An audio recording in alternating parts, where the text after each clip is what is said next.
So it's been a minute since I've talked about nationals. Obviously, we have that coming up, and I have been taking a few different strides due to the fact that my weights are going to be a lot heavier than I initially anticipated.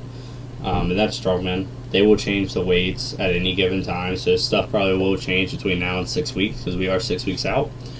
But so far, some of the stuff that changed is they raised the deadlift. I think it was like 30 or 40 pounds, and they lowered the dumbbell from I think it was initially 230 to 210. So I got some heavy weights for sure coming up. I just kind of wanted to use the stream, kind of make a video of everything. For those of you joining, I am a competitive strongman, but I also play games on the side just in my free time, just to have some fun. I'm not a good gamer at all, and I do not claim to ever be anything like that. It's just, just turn on the camera and have some fun. So let's get into it. I will be in this weight class right here, the heavyweight men's. Oh, did they change it again? Okay, now it's 200. All right, I thought it was 210, so that is even better. So, like I said, they will change anything at any moment's notice. That is the circus dumbbell. That is my favorite to train right now. 200. I have not touched it yet due to just not having it. It's not always where you're going to get the same dumbbell with the same weight. So I've been kind of playing around with the 150 range, which is helpful. But obviously, when it comes game time, I will have no experience touching the 200. So that is very unfortunate. But unless somebody wants to donate $900, I can't really do anything about it. To get a new one. So 200 on 12 inch. I have some notes I wrote down on what I'm going to work on to change, or not change, but necessarily tweak my form a little bit. So for that one, after watching a lot of videos, people give different tips. Where I notice I lack is maybe where my feet are positioned. If you go too wide or too narrow, or you just got to find your spot. And then the other thing I notice is how you have your feet, because sometimes I'll have my feet straight, I'll point them out a little bit, and then something Martins Elises does, he points his feet away from the weight. So that's something I'm going to try this weekend, just try and nail down. Obviously, being 6 weeks out, I'm going to go heavy these next few weeks, but then I'm going to have to start dialing it back and doing cardio. Being up in Colorado with a different altitude, however you want to say it, it's going to be hard to breathe. So I definitely got to work on that, especially being fat like I am. The other thing I want to do with the dumbbell is focus on driving the elbow into my lat, if you can see that, because exactly how I'm leaning now will help hold the weight, because regardless, that's 200 pounds in one hand. That's still a lot of weight to hold on one shoulder, and it's very easy to tear anything in that region with a hard pop. Tilt, forearm, under bell. I've done really good at that. I'm just going to really focus on having that strong structure here. I usually do pretty good, but it's just something you still want to make sure you're good. And then immediately catching it, because I'm not a static presser at all. I'm more of the Olympic style where I just catch the weight. So I got to really focus on keeping that elbow as locked as I can. Where I fail is I'll lock it, and then when I go to come up to stand up, because it has to be a completed rep, then that's when I lose it. I can't hold the elbow locked. So that's going to be a struggle. In future prediction, I'm going to look back at this video. I think I can 100% get the 200 to my shoulder. I do not think that's going to be a problem. And I know with my jump, I will get it off my shoulder. But my guess is I'm not going to be able to hold the lockout. Obviously, I'm going to do everything that I possibly can to strengthen up before then. But it's going to be very, very hard to do for sure. I've already been training on the 12-inch dumbbell at a 140-pound dumbbell, and I can do that for a few reps. So I'm hoping I can squeeze out enough juice, especially being the first event. All of my adrenaline will be there. That is going to be the event that I make or break 100%. And it will probably tell my future mood, because I'm not the guy where I can forget about a lift and move on. I will sit there and think about it. And what's probably going to happen is I'm going to try and go to a lighter weight dumbbell after the fact and see what I did wrong. So moving on from that, we have yoke walk. I love this event, but dude, it is very killer to do. So my weight is going to be 850 pounds. I have picked it up and I have walked with it, but not very far. What's up, Jordan? Saw you join. We are going to see how that one goes. That's going to be a very hard one. The tips I have for that one is just kind of moving my feet not as far out. I started out really wide, and I'm going to move them in a little bit. And then pushing the yoke out and forward. try and get that forward momentum, keep your upper back engaged, nice and tight. That's going to be the big thing because, well, everybody kind of gets loose up top, they'll go over. You're going to see on every single one of these events. Thank you, Jordan. I love it. And the other thing I want to see is, like they said, like a good height is to start with nipple height, kind of to go there and try from there, and then heel to toe. That's going to be the next thing. The deadlift is not going to be good either. That one's going to be nasty. 655 on a straight bar is going to be disgusting. Like, I think the most I've pulled is 615 full suit.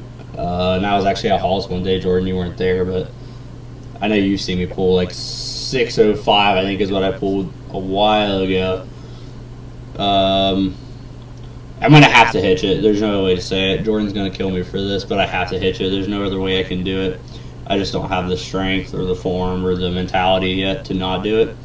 Probably going to end up doing it the Rob Kearney way. Just resting on the knees and just humping it through. I have really good hips-ish. So it's going to be something we're going to try. Regardless of what I'm going to try and do, I'm going to try and really focus on locking the knees, not pushing the hips through. Switching that a little bit. See if that changes anything. And yeah, like I said, that Rob Kearney hitch that he does, everybody does it, but he's just the one I've seen that just absolutely kills it. Hate to say it, but I watched a few of his videos, and he's got some pretty good stuff. Some of these tips actually came from him. Sandbag to shoulder carry load is also going to be absolutely trash. 275, 300, 325. I can shoulder a 275. It doesn't feel good. And I don't think I've ever even tried 300, 325. So, yeah, my basic plan with that is to start messing around with it horizontal maybe a little bit. If not, go to vertical. It's going to be different from our sandbag to their sandbag, so it's kind of something I'll figure out on the spot. I'm going to train with both, though, to have both tools in my inventory just in case. You never know what's going to get thrown at you, so you might as well learn it all.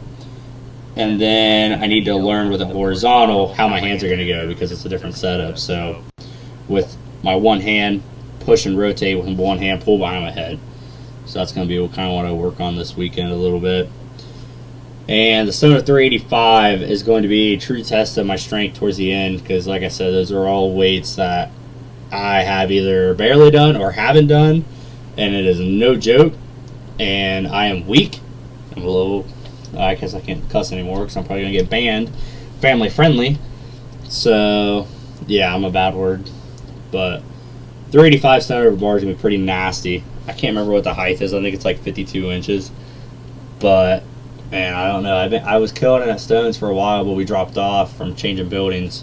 So hopefully this weekend I can get pretty heavy and see what happens here.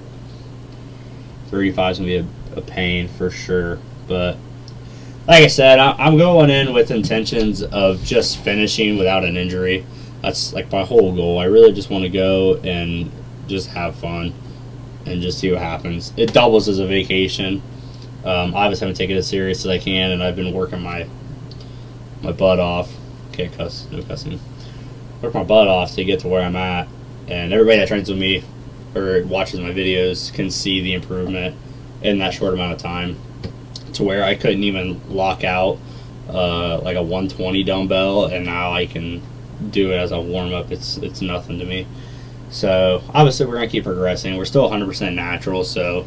No crazy jumps or anything going to happen. Just slow progression. Working on form is going to be the big key. A good point somebody brought up to me was like, you know, you can farmer's pick 400 a hand with straps, but deadlifting without a suit, but deadlifting 615 is a struggle with a suit, which two completely different lifts, two completely different heights. You know, I 100% understand that, but I understand what point they're making about just let alone moving that mass with the same general stance, which is true, but that's all I got. We will see. Like I said, 6 weeks out, I'll do another video 3 weeks out. We'll post that up to the old YouTube, and then after I get back from Colorado, which will be the 11th, I will make another video post, and we'll actually watch the live stream. If I can, however they're gonna set it up, I'll figure something out. If not, I'll have my own recorded video, and we'll just go over each event I will 100% talk about everything I did wrong because that's all that's going to be stuck in my head. Nothing I did right. And hopefully we don't zero everything. That's not my goal at all. My goal is to at least do something on all of it. Whether it counts or not, I want to do some PR because it's all PRs to me, honestly. So, like I said, I've moved 850. I have not deadlift 65. I have not done a 200 dumbbell. I have not done a 325 sandbag to shoulder. And I have not done 385 stones. So it's all 100% new territory. But I'm honestly at the point where I do not care what you think. I am just going to go do it and have fun. And that's the whole reason I got into strongman. Just lift some heavy weight that most of these viewers here wouldn't even lift in the rest of their life. And I'll be stronger than you'll ever be. And that is kind of my attitude towards it. Like it or not, don't really care. So that is the plan. Obviously, we're still young. We're 23. We got plenty of time to grow in the sport. And a lot of people that, like Mitchell Hooper, for example, he apparently didn't start till he was 25 and he was a marathon runner. So to see that kind of change and me be a few years ahead, genetics play a huge role, yes, but having that extra few years of experience at a national level, experience on each individual event will all kind of help me further along and to help grow. So that's kind of the plan. Like I said, we bumped up the cardio because the Colorado air, who knows how it's going to feel. And I'm worried about the walk and the carry load with my cardio because all the other ones are basically 1 rep maxes. But that walk and the carry load, you got to have your cardio up, and especially to have enough energy to get to the 5th event and not be crashed is going to be huge. So that is the goal. We will see